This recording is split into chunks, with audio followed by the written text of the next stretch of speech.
Good evening, boys and girls. I'm doing another read aloud this week, and it is called The Quilt Story. And just like last week, I'll read the pages and then turn it over so you can see the illustrations. So, The Quilt Story by Toni Johnson. A little girl's mother made the quilt to keep her warm when the snow came down long ago. She stitched the quilt by a yellow flame, humming all the time.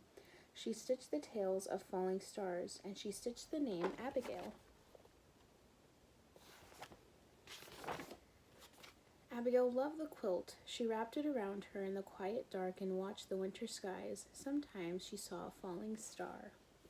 Sometimes Abigail played in the woods near her home. She had tea, her dolls had tea, and the quilt had tea all over it. Sometimes she pretended the quilt was a gown. She wore it to town on her horse, clop, clop, clop, and it tore. So her mother stitched it up once more. Sometimes she played hide and seek with her sisters. She laughed and cried, "Don't peek," and hid under the quilt, and everyone found her. Sometimes Abigail felt sick. She sneezed and sneezed. Then she slept under the quilt and felt all better. One day, Abigail's family moved away across wide rivers and over a hard rock trail. The quilt went too, not stuffed in trunks with the blankets and clothes. It kept the little girls warm from the wild winds, warm from the rain, and warm from the sparkling nights.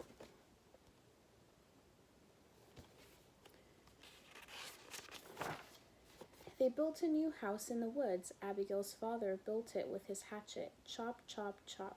He built her a new bed. Chip, chip, chip. He built her a new horse, too. He worked until curly shavings covered the floor, and everyone sneezed and said, "Welcome home," and was glad. And Abigail felt sad. New house, new horse, new bed. Everything smelt of fresh chops and chips. Everything but the quilt. So her mother rocked her as mothers do, then tucked her in, and Abigail felt at home again under the quilt.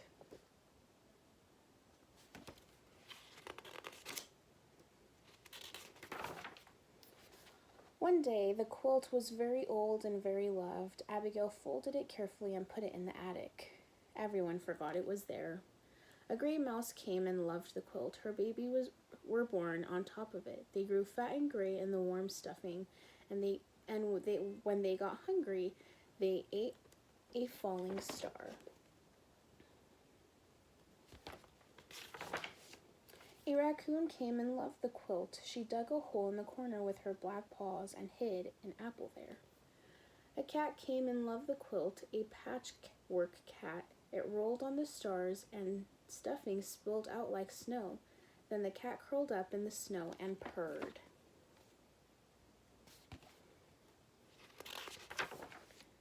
"Kitty, kitty," called a little girl.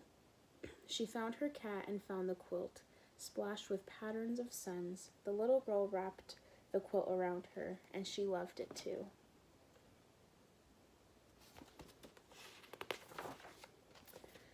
"Can you make it like new?" she asked her mother. So her mother patched the holes and pushed fresh stuffing in. She stitched long tails on the stars to swish across the quilt again.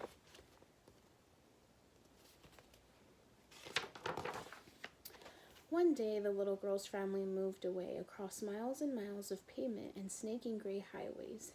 They found a new house, freshly cleaned, freshly waxed, freshly painted white. They unpacked and unpacked all night, and everyone sneezed on cardboard dust and said, "Welcome home," and was glad. And the little girl felt sad. Everything smelled of white paint and boxes, everything but the quilt. So her mother rocked her as mothers do, and they rocked in and then tucked her in, and she felt at home again under the quilt. The end. Boys and girls, this was so much fun. I hope you enjoyed the story, and I hope to see you soon.